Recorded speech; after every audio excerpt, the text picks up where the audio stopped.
when we've been compromising on our needs and what we need in order to keep ourselves balanced. So the core shift of this session today is how can I remain emotionally open without becoming emotionally overwhelmed? So we've been, through this week exploring how emotional absorption happens in real time, and we've we've learned about emotional absorption, difference between that and connection. Yesterday, what we explored was different kinds of empathy, and today we learn how to actually put that into practice. So, how to build one of the most important emotional skills, which is to stay connected to ourselves while we are also connecting with others. And uh, an opening question that we will explore mm, through the session, which will help us understand um, emotional boundaries without emotional shutdown and nervous system grounding. So, to do that, we will begin to ground ourselves by just pausing, closing your eyes for a couple of minutes, and establishing connection with yourself. So, you can do that by establishing connection first with the body. How does my body feel today? Establishing connection with your breath.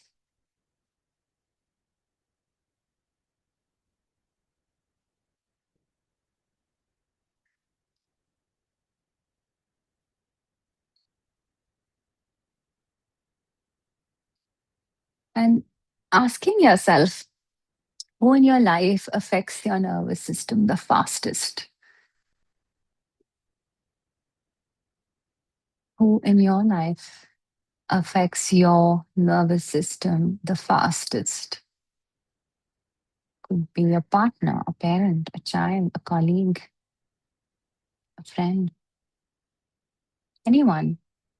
But acknowledging that for yourself, who in your life affects your nervous system the fastest?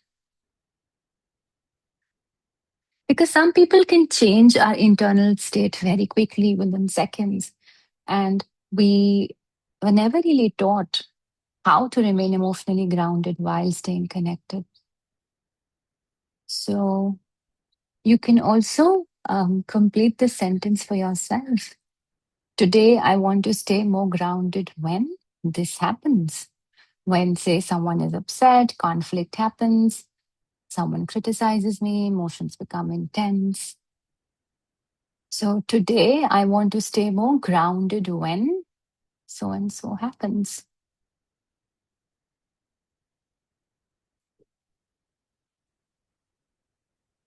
Making a note of that for yourself.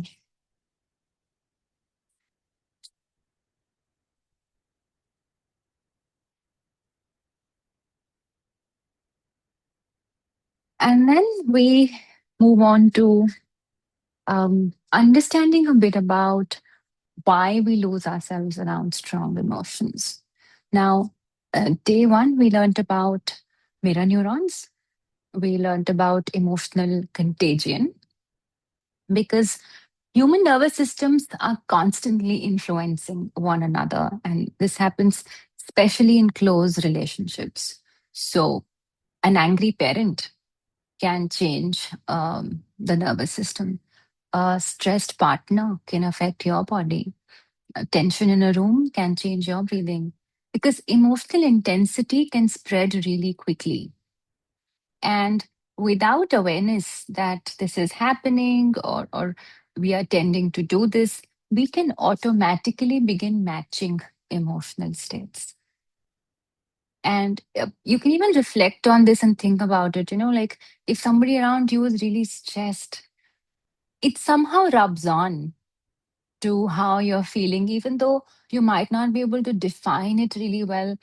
You can feel it, you can feel your energy dropping, and that itself is a signal that you are responding to this other person. You are responding to how they are feeling. And therefore, without awareness, we automatically are beginning to match emotional states. Many people can think I'm anxious, but a lot of times your nervous system has only absorbed anxiety from the environment. So when you become aware that this is happening, you can work with it better. Now, grounding means that you can stay internally connected to yourself while external emotions are happening. So, the difference is that it's not like you are disconnecting emotionally or becoming cold, or whatever is happening doesn't matter. You're not shutting down. You are remaining present. And this is a question that came up, I think, yesterday as well, that how do I know if I am grounded? How do I know if I am not being consumed? Because it can be hard to tell, right? So some of the signs that you are grounded are that your breathing is calm, your breathing continues to remain slow, your awareness remains online, you still feel connected to your body. You can begin to notice even small shifts in how you're feeling. So you can notice your emotions without them creating overwhelm, or without feeling overwhelmed. Your thinking remains clear and you recover faster afterward. So all of these are signs that you you are continuing to stay connected with yourself while around you things are happening. And again, this does not mean that you don't care. It doesn't mean that you are detached or cold. It just means that while you can support someone, or while you can stay present with another person's or another room's or another group's experience, you are centered in where you are. You don't have to be anxious if someone else is anxious. You don't have to worry if someone else is worrying. You don't have to feel stress if your partner's feeling stress. And yeah, it's not, we are not talking in idealism. So it's not like you will never feel sad again if somebody is feeling sad, or you might not, that you will never feel any kind of concern for someone. It won't take over your life, is what it means here. It won't take up your day. It won't paralyze you. You can still go about supporting them, helping them, and taking care of yourself. It's not like their experience, or their grief, or their stress has ruined your day, or affecting your body, or taking over your sleep. Now, a lot of us were trained to monitor other people's emotions. We may have become emotionally hyper aware very early in life. Now, we can, and what does it mean to be hyper aware or hyper vigilant emotionally?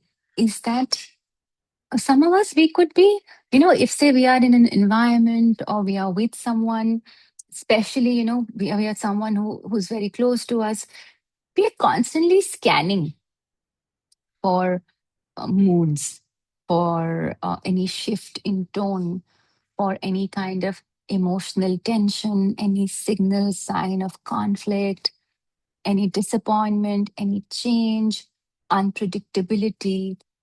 So, unconsciously, we are just emotionally vigilant. And hypervigilance can be confused for empathy. It can look like empathy. But internally, what is happening is that the nervous system may actually be trying to just stay safe.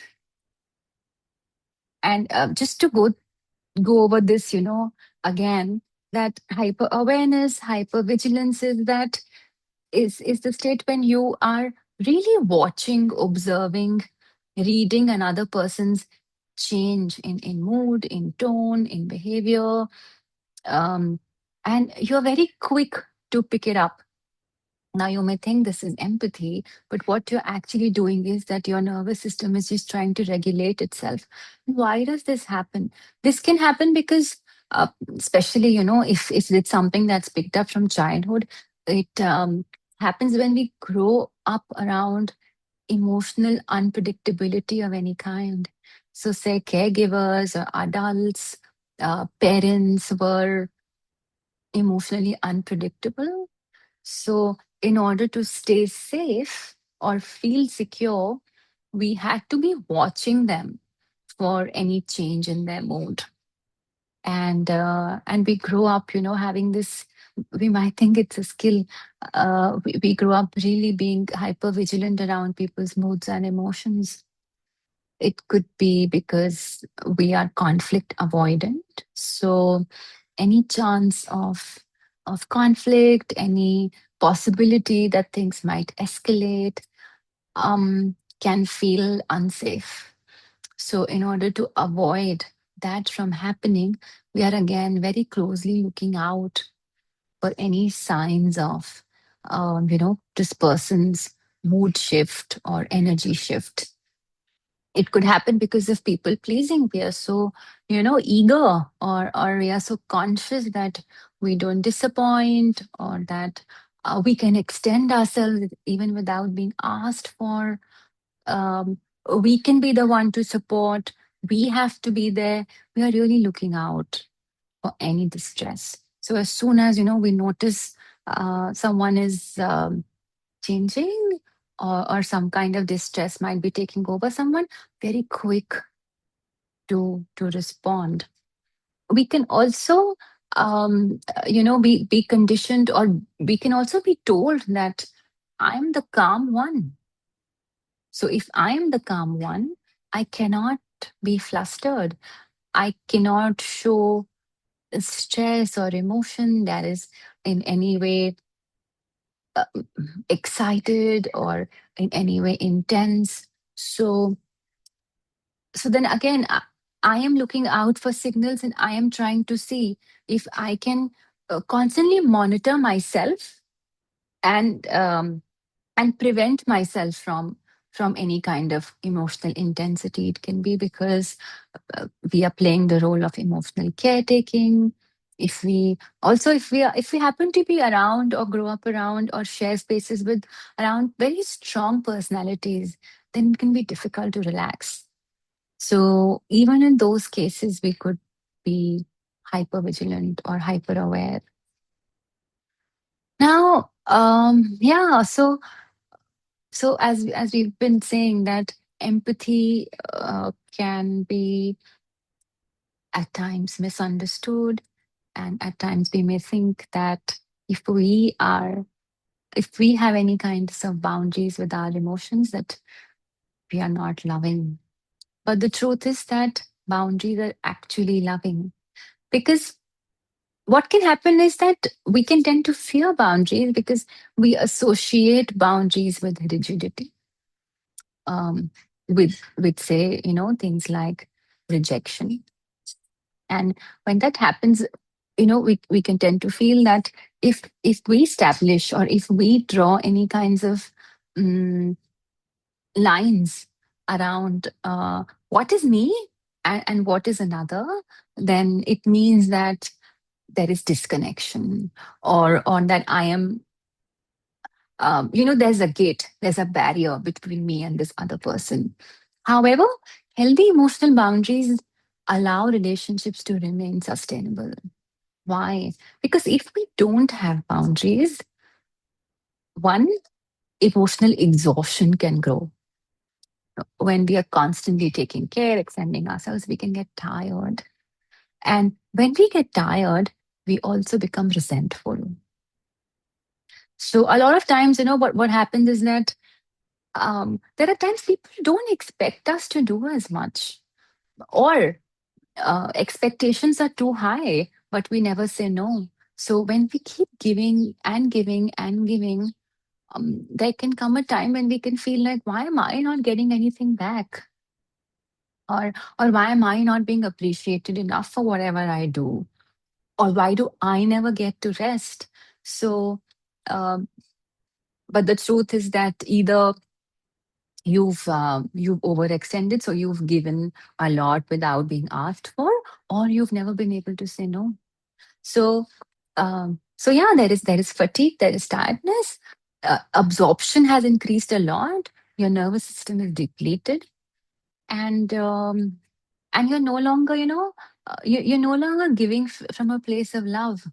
So boundaries are not walls, but they are forms of, you can say, you could think of boundaries as emotional clarity. And therefore the goal is not that I don't care. The goal is that I care while remaining connected to myself. I also care for myself. It's not just the other person who's important, I'm also important. So yeah, I care for you, but I also care for myself.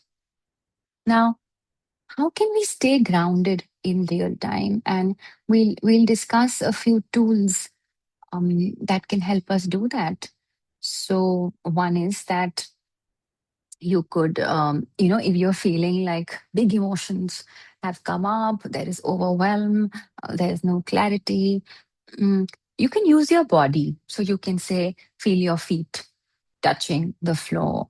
You can feel the surface if you're sitting, feel the surface you're sitting on, hold something, feel something like make it tactile. And grounding attention in the body can really stabilize the nervous system. It can bring you back to yourself, to the moment. So yeah, using the body to connect to the here and now, and to yourself is one tool. Now, the second tool is, which we also practice sometimes, when we meditate, is slowing the exhale. And we know that the breath changes our emotional state. So, a longer exhale tells the nervous system that I'm safe. So, if you find yourself being emotionally, distressed, being taken over, feeling overwhelmed, you can pause and firstly connect to the breath. And after connecting to the breath, slowly you can make the out breath longer than the inhale. Another tool is to relax the shoulders, relax the jaw. We become stiff when we start absorbing tension. We can feel it physically in the body. You'll feel it in your shoulders, the neck area. You can feel it in the jaw. So, softening the body can also interrupt emotional escalation. So, if you find that emotions are beginning to really rise, take over, notice your body and consciously, relax the shoulders, soften the eyebrows, relax the jaw. That can again, help you in coming back to the moment and releasing some tension. Then um, maybe this is more of a, like a tool which uses your mind to reason out, but you can observe instead of merging. So you can ask yourself what belongs to them and what belongs to me. So so checking in, is this even my emotion, is this my energy? And you might find that it's not. So when you say you come to a realization that this does not belong to me, you can just consciously tell yourself and release it from your body, release it from your energy. So yeah, so we've learned today that we don't need to abandon ourselves during emotional interactions. We can stay with ourselves, and we can take care of ourselves. We can stay aware of our inner experience, because one regulated system can only help another. If we are not regulated, we cannot be of much help. And this is why we will also see that grounded people feel much safer to be around. We know that a calming presence is deeply therapeutic. So a calming presence can only exist if the self is taken care of. Because I don't think people need us to absorb their emotions. They just need us to remain steady. So we can just stay beside them. Okay, now, so this was a bit about how we can stay grounded, how we can keep connected to the body, to ourselves, to our emotions, to our needs, while supporting other people. Because the intention through the week is to build stronger connections. So now it's time to, practice a bit. And to do that, we will, as we do, try and sit up straight, not stiff, just tall. If that feels okay,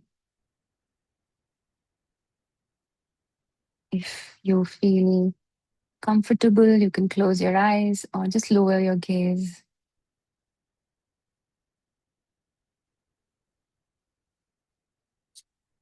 and see if you can deepen your breath.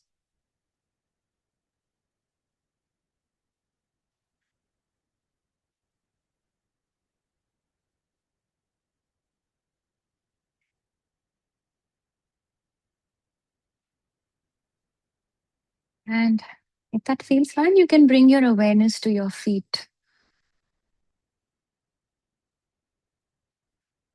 Imagine roots extending downward from your feet into the earth,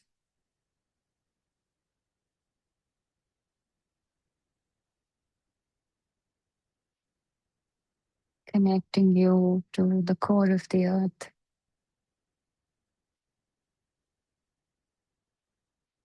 making you feel steady, grounded, supported, balanced,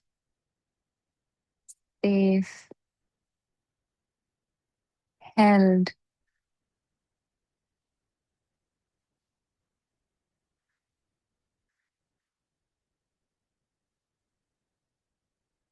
Really feel the earth holding you.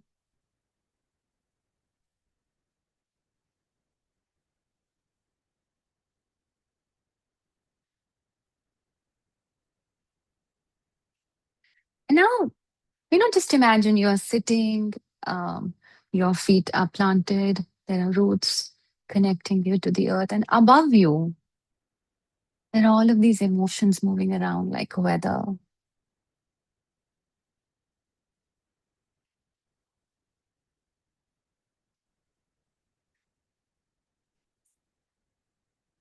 Some are intense, some are loud, heavy, all kinds of emotions.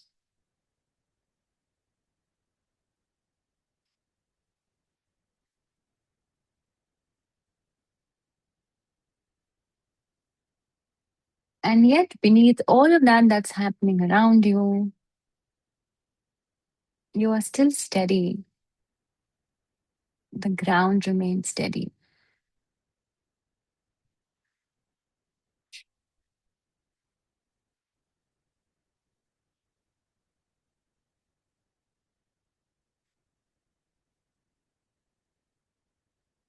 because of the roots that go deep into the earth.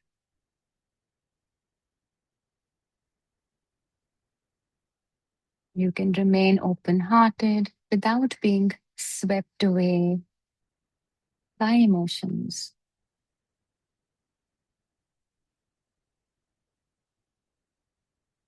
You can care deeply while staying rooted in yourself.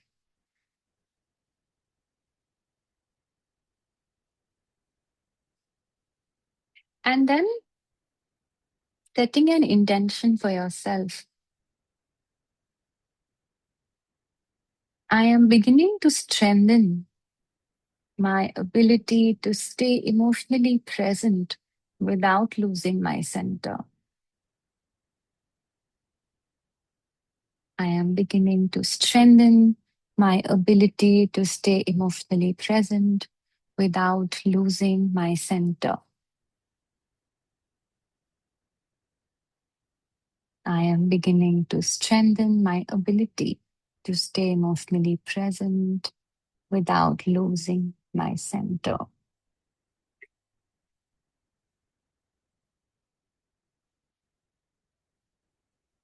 Extending gratitude to body, mind, and breath.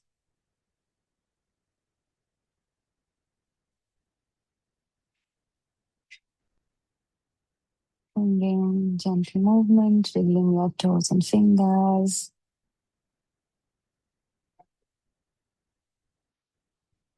Giving yourself a stretch if that feels good, and then opening your eyes. Thank you. Thanks for being here.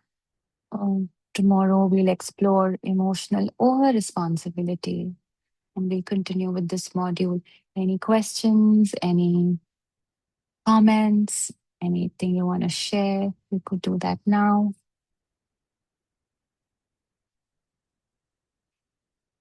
And we'll close for today. Thank you so much for being here and see you tomorrow.